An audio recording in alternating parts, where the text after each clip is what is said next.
महोदय, हे सगळं बघितल्यानंतर प्रवीण गायकवाड हे सगळे हल्ले मला गोविंद पानसरे आठवतात. अध्यक्ष महोदय, आजही आरोपी पकडले गेलेले नाहीत, आजही आरोपी फरार आहेत. झाली 10 वर्ष जरी 2015ला मारलं त्यांना. अत्यंत बुद्धिमान, निष्ठावान, विचारांशी पक्के असलेले आमचे गोविंद पानसरे साहेब गेले. पण अध्यक्ष महोदय, कधी पण नाही पकडणार या आरोपींना, कधी शिक्षा देणार त्यांना?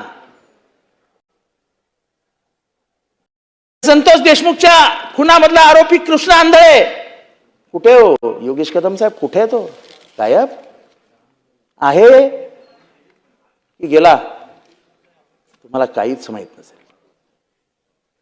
कृष्णा आंधळे याचा खून करण्यात आलेला आहे. कृष्णा आंधळे हा त्या मारेकऱ्यांपैकी सर्वात वीक लिंक होता. वीक लिंक हा कृष्णा आंधळे सगळं ओकेल या भीतीपोटे कृष्णा आंधळेला कधीच ढगात पाठवलंय. तेव्हा अध्यक्ष महोदय, कायद्याचे राज्य ही लोकशाही व्यवस्थेची आधारशिला असते. समाजातील प्रत्येक महिलेला, स्त्रीला, भगिनीला, पुरुषाला सन्मान मिळावा, न्याय मिळावा, समानतेची वागणूक मिळावी, प्रत्येकाने कायद्याचं पालन करावं, एवढंच अभिप्रेत असतं.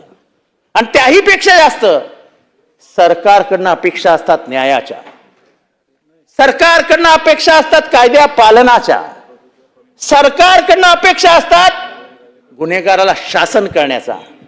जर सरकारच गुन्हेगारांना पाठीशी घालायला लागलं, जर ज्ञानेश्वरीला आजही भीक मागावी लागत असेल, जर कुलसुमाला आजही न्यायासाठी भीक मागावी लागत असेल, तर मग सरकार काय करतंय? अरे ते मायबाप आहे की स्वातंत्र्य बाप हा राज्य व्यवस्थेमध्ये घुसलाय?